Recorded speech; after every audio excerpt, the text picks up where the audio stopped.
이러한 과정을 모른다면 재능이 있음에도요, 포기하거나 방황하게 될 거예요. 하지만 이러한 비교가 얼마나 잘못되고 공허한 비교인지 깨달아야 해요. 나의 재능이 가장 빛날 때를 아는 것은 아마 가장 힘들 때 알 수 있는 것 같아요.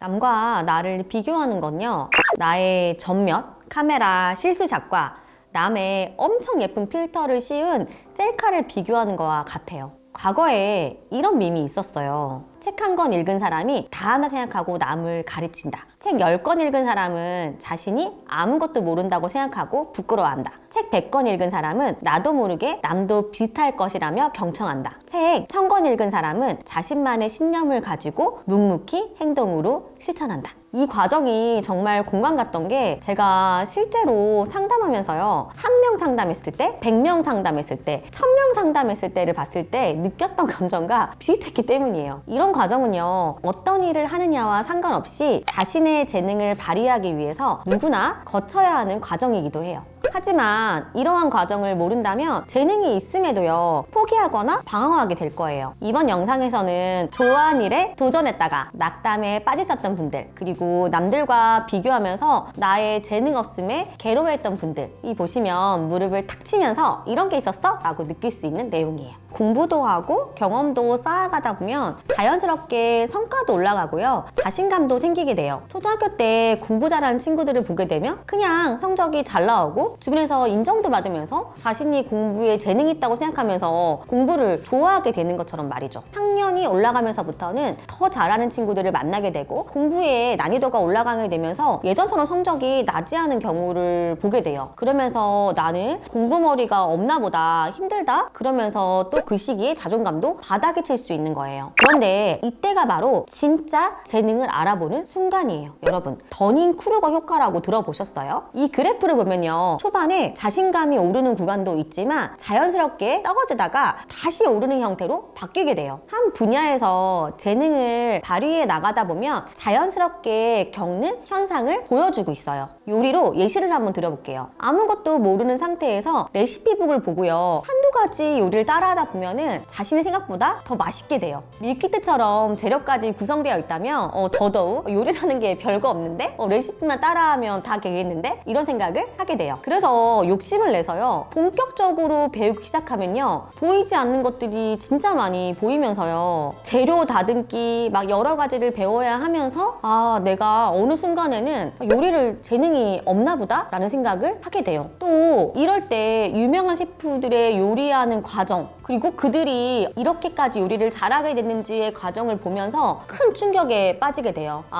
나는 재능이 없었던 거구나, 나 따위는 요리는 하지 말아야 되겠다 라는 생각하면서 포기하게 되는 거죠. 하지만 이러한 비교가 얼마나 잘못되고 공허한 비교인지 깨달아야 해요. 실제 저희 고객의 이야기예요. 어릴 때부터 드라마 작가의 꿈이 있었다고 해요. 그래서 문창과도 들어갔고요. 글이요, 해보시면 알겠지만 읽는 것도 힘든데요, 글쓰기는 진짜 너무 어려워요. 그리고 잘하는 마음에요, 이제 이분도 모임에 참석을 하고 다른 사람들도 보면서 이분이 어떤 말을 했냐면은 진짜 자기 너무 작가가 되고 싶었는데 자기 글이 너무 쓰레기 같다고, 그분 얘기예요. 너무 부끄러웠다고 해요. 다른 사람들은 상도 타고 인기도 많고 막 이러는데 자기 글은 그렇지 않다 보니까 계속 주눅이 들고 어느 순간에 아예 글이 써지지가 않더래요. 과정을 모르고 약간 결과만 보니까 미리 포기하게 되는 것 같았어요. 그리고 다 놓고요, 사무직을 1년간 했대요. 그런데 저를 찾아온 이유는 바로 꿈이 포기가 되지 않아서였어요. 상담해보니까요, 진짜 그분 글쓰기 재능이 있는 거예요. 그래서 제가 한번 해봐라, 분명히 할 수 있다라고 하고 막내 작가로 용기 있게 다시 일을 시작했어요. 처음에는 당연히 잘하는 선배들을 보면서 저 재능이 없는 것 같아요 라고 메일도 몇 번 보냈거든요. 한번 버텨봐라 라는 생각으로 2년이라는 시간을 줬어요. 그렇게 하다 보니까 자기가 조금씩 올라가서 어떤 선배, 그러니까 중간 위치가 되더래요. 그러면서 너무 신기한 건요, 자기가 이제 메인 작가 준비를 하는데 신입들이 들어올 거 아니에요. 근데 신입들이 자기랑 똑같은 말을 하면서 아까 자기가 반성이 됐다라는 얘기를 하더라고요.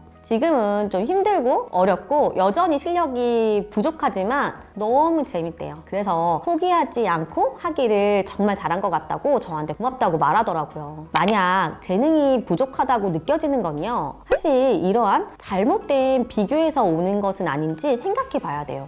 절대로 비교로는요, 절대로 재능이 있는지를 알 수가 없어요. 내가 서 있는 선과 상대방이 서 있는 선이 어딘지를 모르고 그 과정에서 그들이 어떠한 노력과 경험이 있는지도 알 수 없을 뿐더러요. 또 결과에는요, 여러 가지 운의 요소도 많이 있기 때문이에요. 그렇다면 내가 바닥을 친 다음에요, 이게 진짜 재능인지 알 수 있는 방법은 무엇일까요? 제가 생각할 때는요, 이 일을 내가 해야 하는 동기가 명확할 때라고 생각해요. 소명의식이 있는지를 알아야 하는 거죠. 소명의식이란 이 일을 내가 반드시 해야 하는 책임의식을 뜻해요. 세상에서 나를 필요로 하는 일들, 그래서 내가 할 수밖에 없는 것이죠.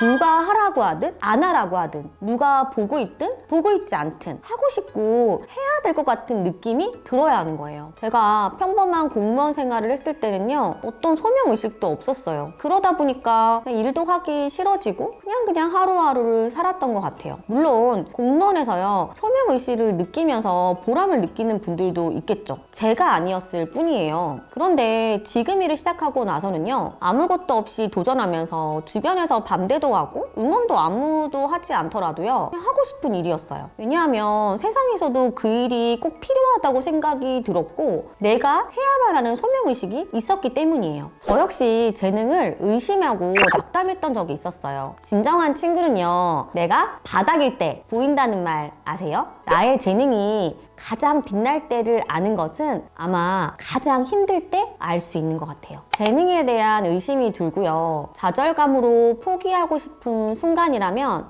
잠깐 멈추고 생각해 보시기 바랍니다. 나보다 엄청난 결과를 낸 전문가들과 비교하고 깎아내리면서 스스로를 위축하고 있지는 않은가? 재능이 있다는 게요, 바로 놀랄만한 결과를 만드는 건 아니에요. 노래의 재능이 있더라도 쇼 프로그램 보면요, 사람마다 평가가 다를 때도 있잖아요. 흑백 요리사의 우승자만이 요리에 대한 재능이 있는 게 아니라 당신이 아직 무르익지 않아서 서툰 모습들, 그 모습들로 한계를 짓지 않기를 바래요. 늪에 빠져있다 보면요, 사실 그 아름다운 모습, 빛나는 자신의 모습을 까먹기 마련이에요. 당신은 할 수 있어요. 지금까지 노력하고 작은 결과일지라도 그것 또한 소중한 재능으로 발휘되고 있는 순간이에요. 그래서 그 사실을 절대 잊지 않았으면 좋겠어요. 다시 용기를 내서 앞으로 나아가다 보면요, 저 멀리 멋진 사람들과 가까워지는 짜릿한 순간이 올 거예요. 다시 한번 나아가기를 응원합니다. 구독과 좋아요는 사랑이고요. 다음에 더 좋은 컨텐츠로 올게요. 감사합니다.